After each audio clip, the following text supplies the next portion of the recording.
This week on SV Lynx.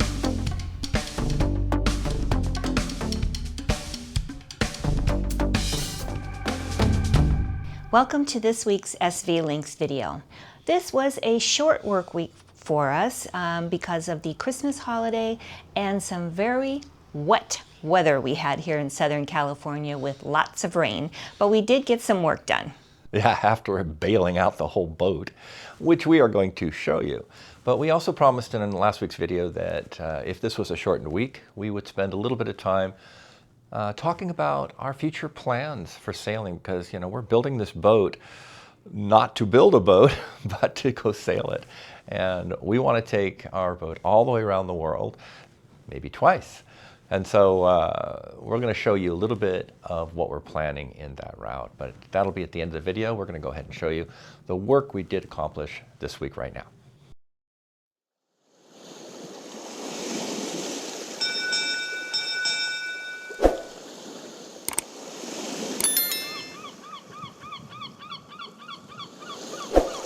Monday morning of a new week, and it's going to be a short week.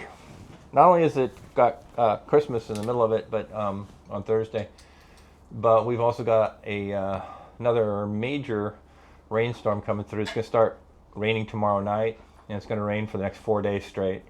Does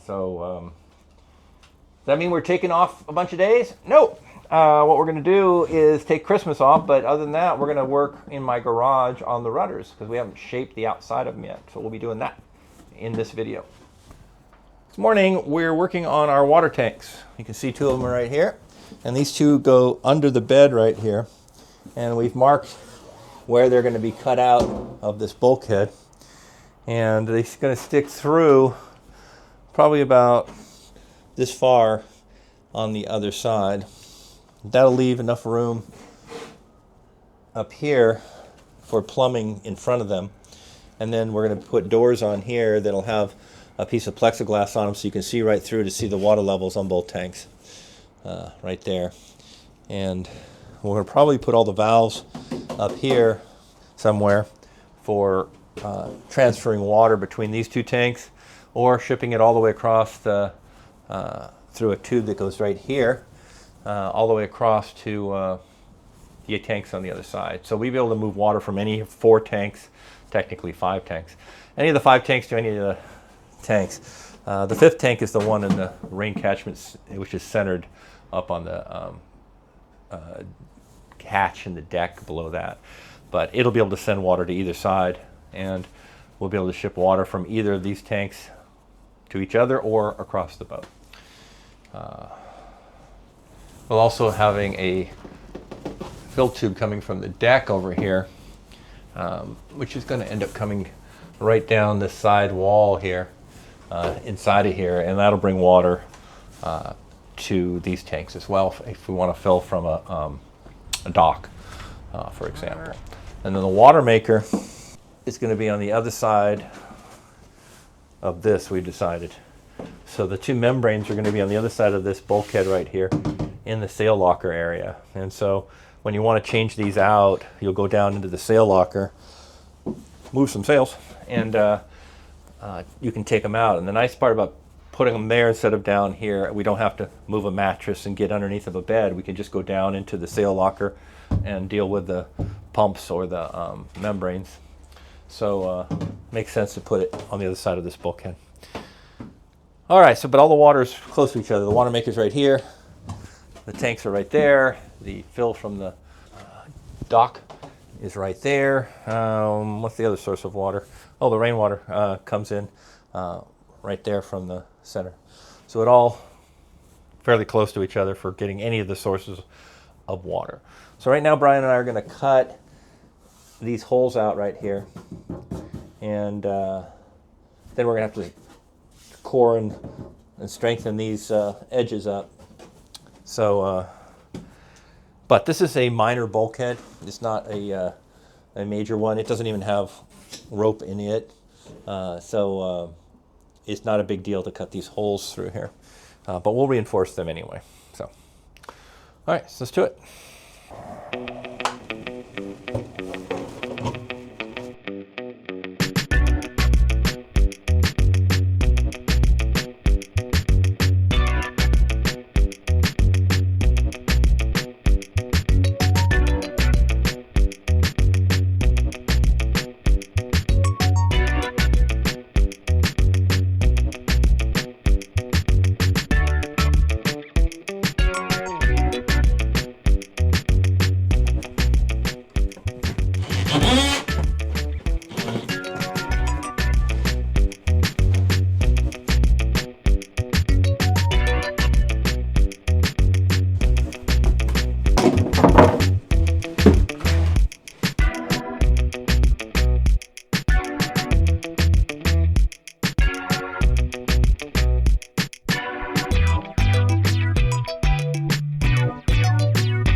So let's see.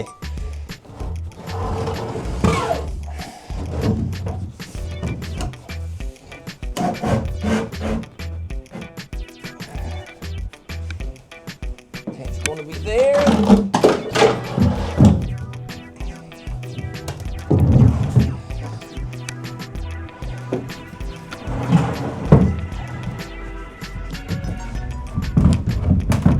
That one's a little snug.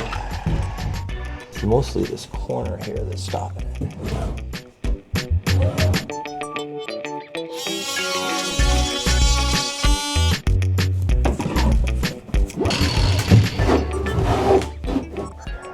Like that. So that's how far they're going to stick over to this side. And again, this is no big deal because what I'm standing in here is just a storage compartment.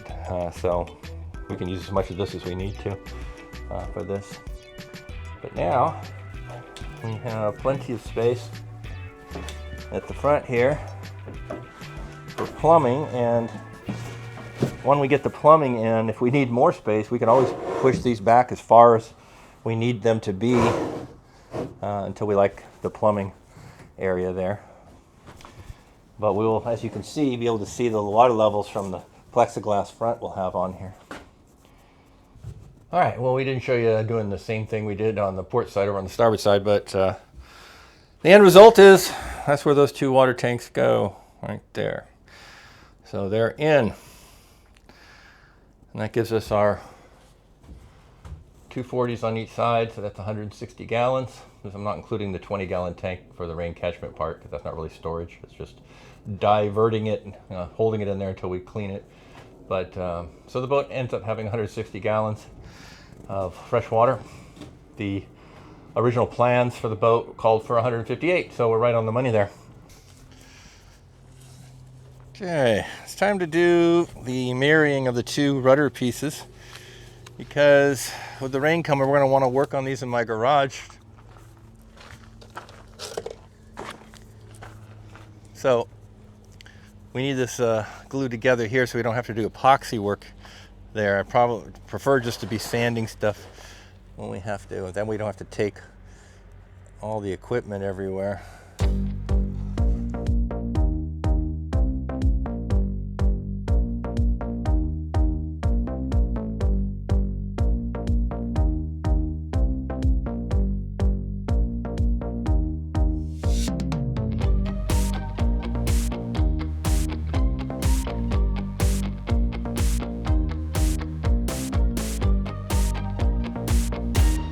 Excuse the sounds of rocks in the background. There's a big tractor over here doing cement work. But after getting the rudder all glued up, we're just going to continue right on with the epoxy stuff. And what these are the shelves and their lips and a little brace at the bottom for the forward cabin, just before you get into the forward cabin shelving up there. So these were already planned for the boat along. It came with the boat, so we're just adding those shelves that they have on the plans. See if I can show you a picture of that up here. And we'll get these done now, and then we're still not done with epoxy work. And then what we're going to do is put another layer of resin on top of our 12 diesel tank lids.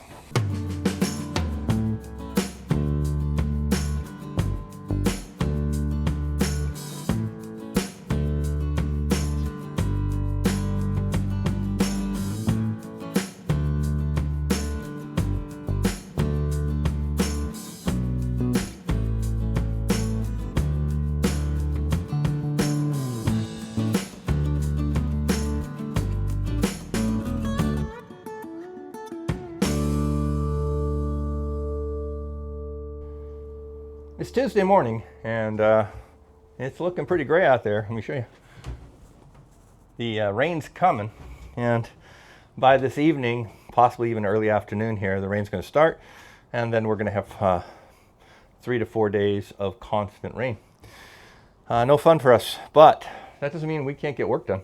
So while we still are going here, work on the shelving area. We're up here at the forward cabin area, and the door for this cabin is over here.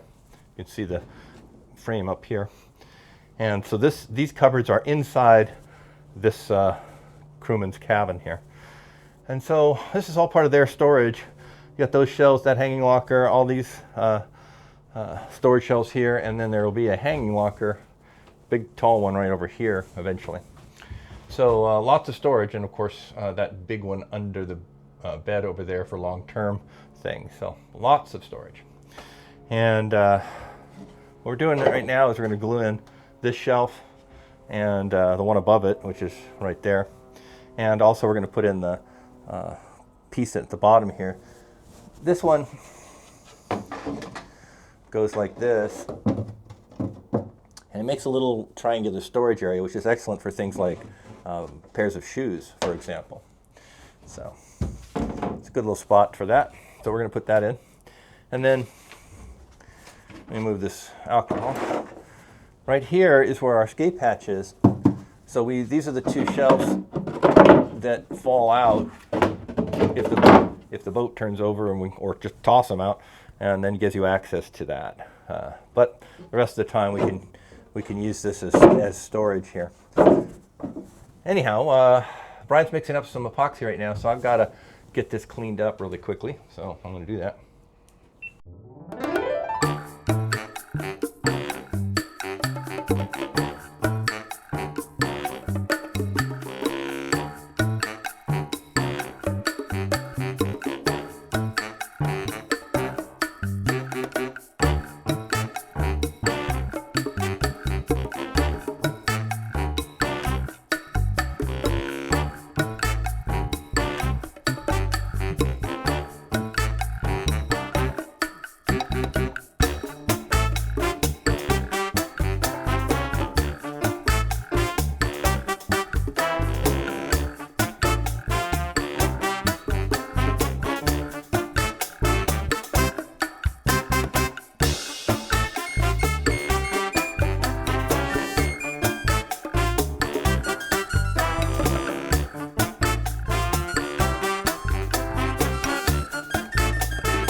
Friday, and it's been raining solid now for 3 days. So unfortunately it was the holidays, so we were taking a little time off anyway. So not that big a deal, but we're now past the holiday. It's Friday, and it's still raining, and it will be raining all day today. So we've got our rudders here.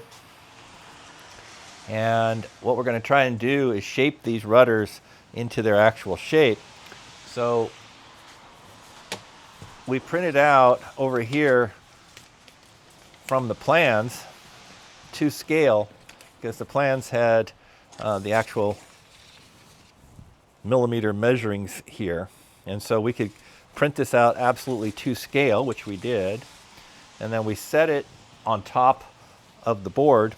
And as you can see, the lines go right through here where the corners are, just as we planned, because I built these add-on pieces based on the plans of where these corners would go through, and that seemed to have worked out perfectly. So now what we're going to try to do is start shaving these edges down so we're going to have to take off this section here and this section here. But to start with, we're not going to try to take it down to the absolute lines here. We're going to stay out a 1/4 inch or 8 millimeters or so away from the line and get it pretty far down, and then we'll decide how much further we want to go down towards the original plan line here. The original plan line comes all the way to the edge of this post, and you can't see it right now, but also these posts that stick out, it comes really close to the edge of the end of those. So we might make these just slightly wider than they're showing it in the plan. We have the foam to do it. The only thing is I would have to do is right in the corner here, I might have to fill a little bit of thickened epoxy if I do that. But that's not that big a deal. So that's what we're going to try right now. Initially here, we want to take this hard edge down, but we really want to take off of this part of it yet. So I just put a metal plate here so that I can make sure I'm not digging into the lower portion up here while we get off a little bit of this material.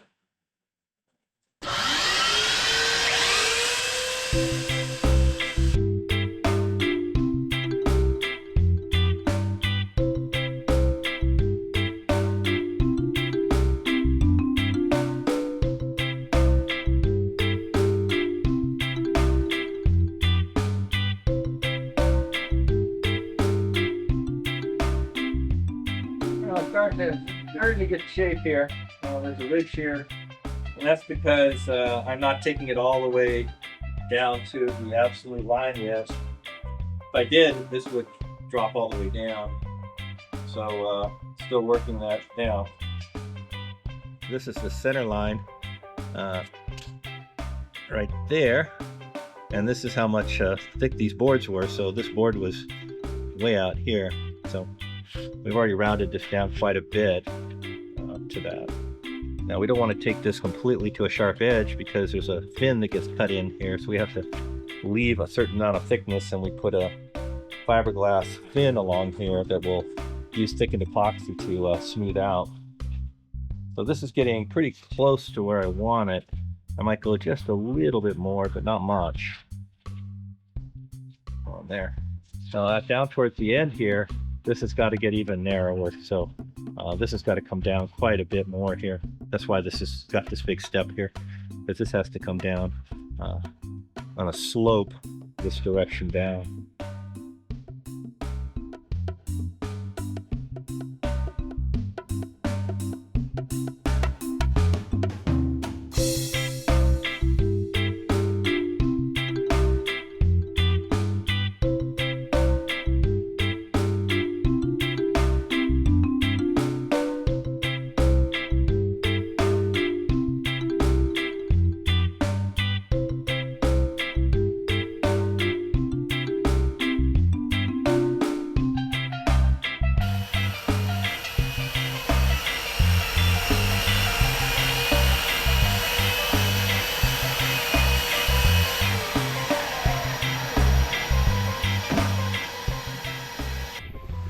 Slowly getting it down to the shape here.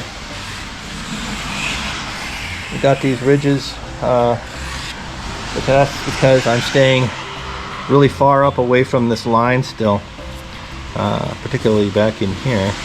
So that's definitely got to come down a little bit more there. Over here, that's where the line is right there. So again, a little closer to it right there, but it's slowly coming into shape.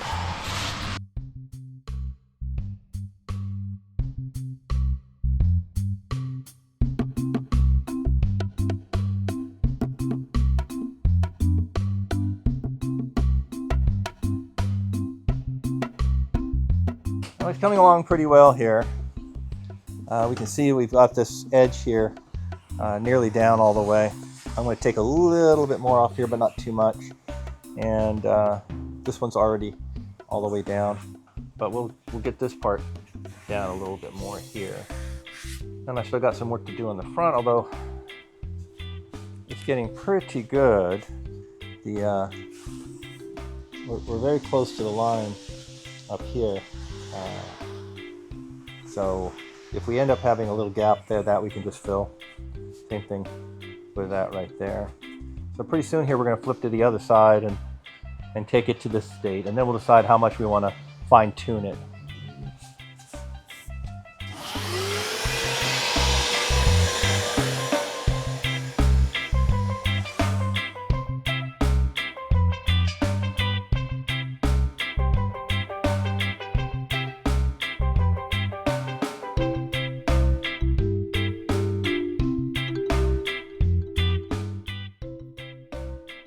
Well, finally, down to the last side. Yay.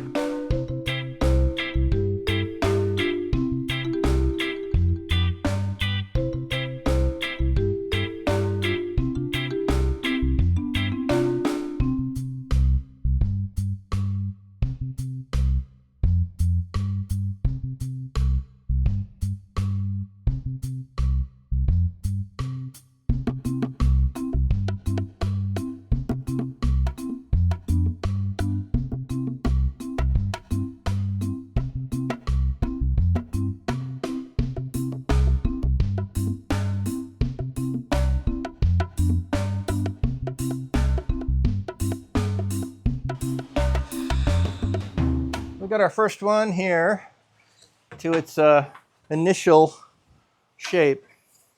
So it's looking pretty good. Lines are about the same. So now it's not finished. We're gonna have to do a little more fine sanding on it. Make sure that there's no low spots and stuff, but we're getting along there.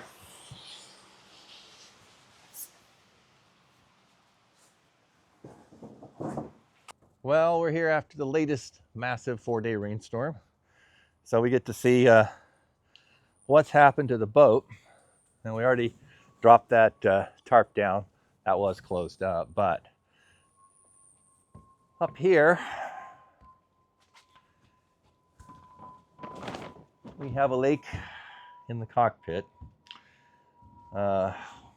Pretty sure most of this came in from up here where the helm was, and ran down here because these steps are wet, and then collected down in here. We also got some water in this cupboard, again coming off of here, and this unfortunately our little drain here was plugged up, so it didn't roll out, so it went into the cupboard. So we'll have to get that out of there. We'll have to clean up this whole area. In the salon, we have fairly good news. There's no real moisture in here. Now where we have by far the most water, and we always seem to collect it there, is in the two small compartments toward the stern. They always get full, and I'm not sure. We try and keep them sealed up, but this is the compartment that gets full. So there's probably, it's almost dry in that one. But this one right here, this small little compartment always collects a crap load of rain no matter what we try. We put 3 or 4 tarps above it up here, and it's still got water into that area. It's very strange. So we'll be bailing that out, and the exact same thing on the other side. No matter what we put here, there's a lake inside the same compartment on the other side. So, you know, that's just the way it is. We'll bail out these 2 compartments here, and then just clean up the salon, well, not salon, but the cockpit area that's got a little bit on the floor, and that one bench cupboard that we have to clear out. So we're going to get the siphon hose out, start siphoning. Here we are at the side of the boat where our heads are going to be, and we've been working on the diesel tanks, and we had a leak in all that giant 4 days worth of rain.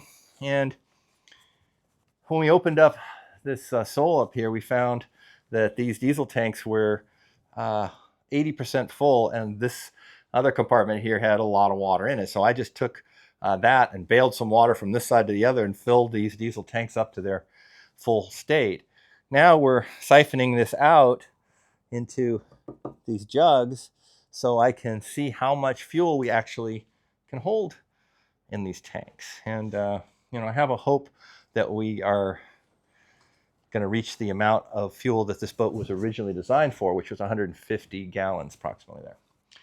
And I don't need 150 gallons because we are not a diesel-only boat. So that was 150 gallons for a boat with 2 diesel engines in it that you're going to run diesel all the time. But we're a hybrid boat, so some of the time we're going to run off electric. So that means we don't need quite as much diesel. So I had respec'd our boat, this boat, for 100 gallons of diesel. But I wouldn't mind having the space for more. I just didn't want to use up the space up in the lockers. But now that it's down in the bilge area for the tank, since we moved them down here, I wouldn't mind if we had a little bit more fuel. We're going to find out, because as we're siphoning this, we're tracking the number of gallons, and soon we'll know. Well, we finished pumping out all the water from these 4 diesel tank areas here, and let you take a guess here on how much volume there is in these. So we now know, but I'll give you a chance to take your best guess. So what I want to know is, all total in all 4 of these together, how many gallons of diesel do you think these hold? And again, I'll try and give you a little reference here. You can see this comes to about there on my arm in depth. And from a length standpoint, a little longer than my arm here, from my elbow to the tip of my hand. So you get some idea. And these four are about, each one's about the same. So take your best guess, post in the comments, and next video I will tell you how much diesel these actually ended up holding.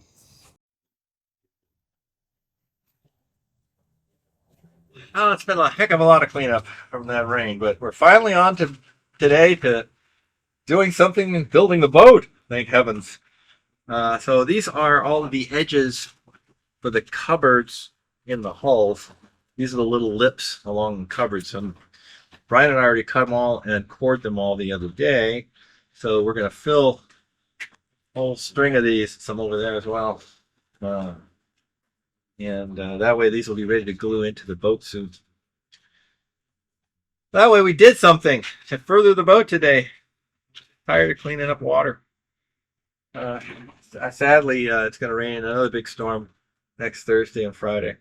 So on next Saturday, a week from now, we'll be doing the same thing in the morning, cleaning up again.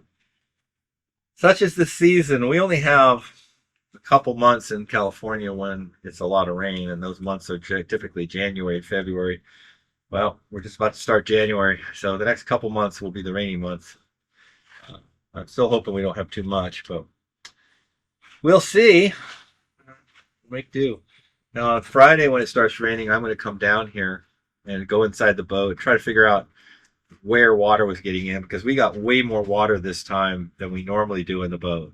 I'd say we had probably 200-300 gallons of water in the boat, and so that took a lot longer for us to clean up today.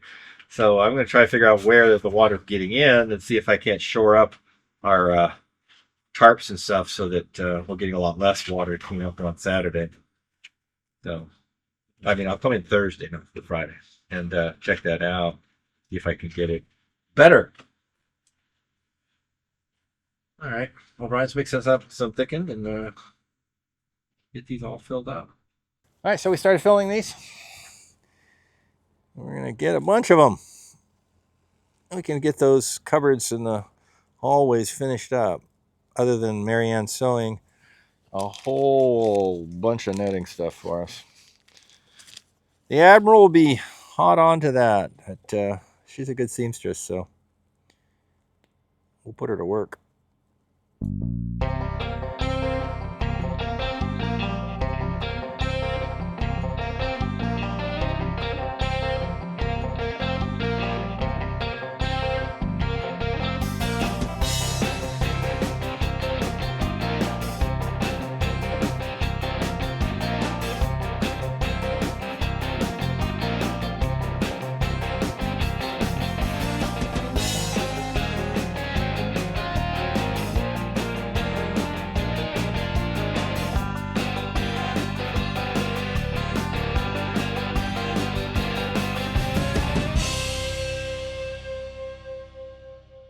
So that's the work we got done this week. Pretty good for having a holiday and rain delays in the middle. So now, as we promised, let's take a little bit of a look at our route that we're planning to go around the world. Yeah, and I just want to put some caveats on this. We planned out a long route, twice around the world. And right now we're going to just take a look at the first 5 years with you, and we'll make it very brief. But I also want to say that this is just for fun planning and a general idea, but many things will impact this route, and it's not written in stone in any way, and we will vary it as we go because we don't want to sail to a schedule. But at least you want to start with a plan, regardless if that plan is going to go south on you. So here's the plan as it stands today. So let's take a look at the world here. So we've got our route, and you can see the colored lines are each different color is a different year as we travel around the world here. And we're just going to go briefly over each of the first 5 years right now. We went over the first year of our planned route in a previous video, but in short, we leave Los Angeles, headed for Mexico, where we will spend some time in the Sea of Cortez.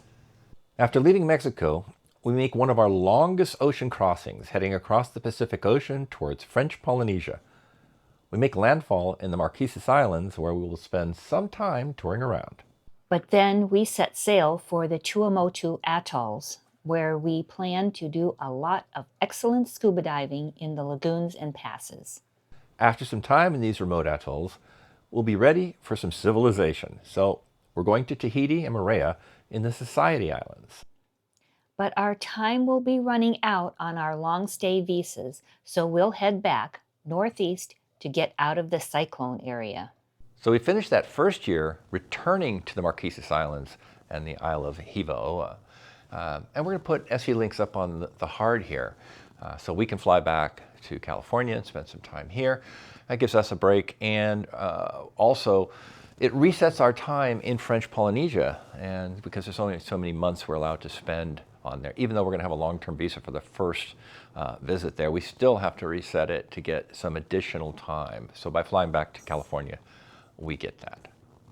In year 2, we leave Hivaoa and return to the Society Islands for a more extended visit before setting sail for Samoa. And as you can see, we hit a lot more of the Society Islands before sailing southwest.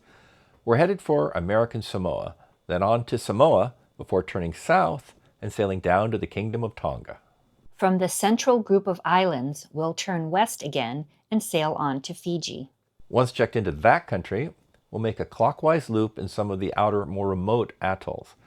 On finishing our sailing tour of Fiji, we'll head for New Zealand, where we'll spend some time in both the North and South Islands before making our crossing to Australia. On reaching Australia, we visit Lord Howe Island before heading over to Sydney to end the year. We'll dive the Great Barrier Reef and then make our way to Darwin, and then on to the strange Kimberley Islands, where there are massive tide changes causing all kinds of interesting phenomena around that area. Still in year 3, we're going to leave Australia and start across the Indian Ocean, where we'll stop at Christmas Island, the Coco Islands, and the Solomon Islands on our way towards the Seychelles. We arrive in the Seychelles before heading for Tanzania, Africa. After sailing all around the Seychelles, we spend some time in Central Africa, where we'll do some inland safaris, leaving our floating home at a yacht club for a short time. After leaving Tanzania, we head back east to Madagascar, then cross the Mozambique Channel to get a favorable current along the east coast of Africa, heading towards South Africa. We'll hop, skip, and jump along the southern coast to avoid any bad weather and the dangers of the Cape of Good Hope. We end the 3rd year of our voyage in South Africa, Cape Town. And in the 4th year of our voyage, we're going to leave South Africa and make the long crossing over the Atlantic Ocean towards South America. On the way to South America, we'll stop at a couple of islands, the first being Ascension, before reaching an island off the coast of Brazil. We'll sail up the northeast coast of South America, making stops in a few places before arriving at Trinidad and Tobago. We end that 4th year after going up through South America to the Southern Caribbean. In the 5th year, we will head north up the islands of the Caribbean. On our way up the Caribbean islands, we'll stop in Grenada, St. Vincent and the Grenadines, Dominica, Antigua, and Barbuda, the British, Spanish, and U.S. Virgin Islands, Puerto Rico, the Dominican Republic, Turks and Caicos, and on to the Bahamas. Upon reaching the U.S., we'll begin in Florida as we start the Great Loop, which takes us north all the way to New York City, where we'll enter the Hudson River, then take the Erie Canal to the Great Lakes. We go all the way around to Chicago, and then enter the rivers of the U.S., making our way south as the weather begins to turn cold. Having completed the Great Loop of the U.S., we arrive in New Orleans to end the year. And we're going to end our look at our planned route at year 5, even though we've got 14 years of it planned. But we'll go over that the rest of that in another video. This is plenty for this one. But we've done nearly a circumnavigation in that first 5 years. We went from the west coast of the US all the way around the world to the east coast. Not true circumnavigation because you have to cross your wake to complete that loop. But at this point, we're going to do something a little different. We're going to turn and go against the trade winds. We're going to go east back to Europe, spend some time there, and then we'll return and go through the Panama Canal and finish that official circumnavigation at that point. But for now, we'll leave it at this point, and thank you all for spending some time with us. Yes, and thank you all to our patrons listed here. We appreciate you so much. And as always, don't forget to like, subscribe, share, and click on the bell icon to be notified of our next video. And happy holidays to everyone who around the world, to whatever you like to celebrate. And we're looking forward to the new year coming up. So we'll see you next week for that. Bye. Bye.